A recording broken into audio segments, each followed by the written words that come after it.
میں صدر پاکستان سے درخواست کرتا ہوں کہ وہ نومنتخب وزیر اعظم پاکستان سے ان کے عہدے کا حلف لیں۔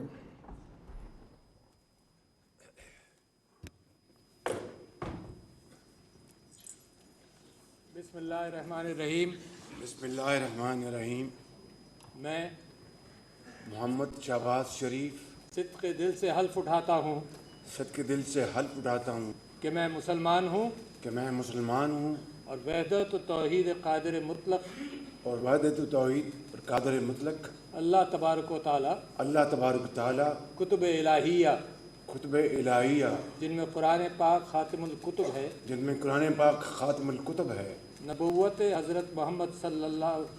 رسول اللہ صلی اللہ علیہ وسلم، نبوت حضرت محمد رسول اللہ صلی اللہ علیہ وسلم بحیثیت خاتم النبیین بحیثیت خاتم النبیین جن کے بعد کوئی نبی نہیں آ سکتا، جن کے بعد کوئی نبی نہیں آ سکتا، روز قیامت اور قرآن پاک و سنت کی جملہ مقتضیات و تعلیمات پر ایمان رکھتا ہوں۔ روز قیامت اور قرآن پاک و سنت کی جملہ مقتضیات و تعلیمات پر ایمان رکھتا ہوں کہ میں خلوص نیت سے پاکستان کا حامی اور وفادار رہوں گا کہ میں خلوص نیت سے پاکستان کا حامی اور وفادار رہوں گا کہ بحیثیت وزیر اعظم پاکستان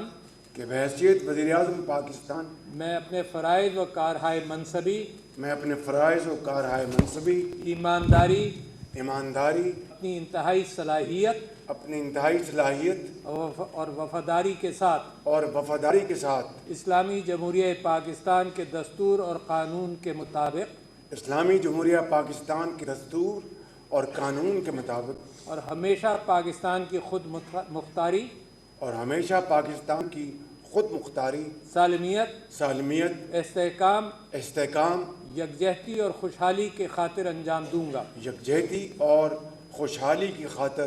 انجام دوں گا کہ میں اسلامی نظریے کو برقرار رکھنے کے لیے کہ میں اسلامی نظریہ کو برقرار رکھنے کے لیے کوشاں رہوں گا جو قیام پاکستان کی بنیاد ہے، جو قیام پاکستان کی بنیاد ہے، کہ میں اپنے ذاتی مفاد کو اپنے سرکاری کام یا اپنے سرکاری فیصلوں پر اثر انداز نہیں ہونے دوں گا کہ میں اسلامی جمہوریہ پاکستان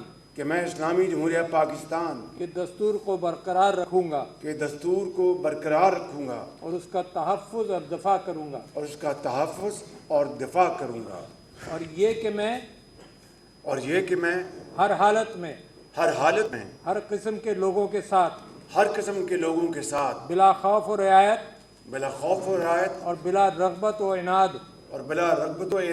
قانون کے مطابق انصاف کروں گا اور یہ کہ میں کسی شخص کو بلا واسطہ یا بالواسطہ کسی ایسے معاملے کی نہ اطلاع دوں گا نہ اسے ظاہر کروں گا جو بحیثیت وزیر اعظم پاکستان میرے سامنے غور کے لیے پیش کیا جائے گا یا میرے علم میں آئے گا بجز جبکہ بحیثیت وزیر اعظم اپنے فرائض کی کما حق ہو انجام دہی کے لیے ایسا کرنا ضروری ہو اللہ تعالیٰ میری مدد اور رہنمائی فرمائے آمین۔ مبارک۔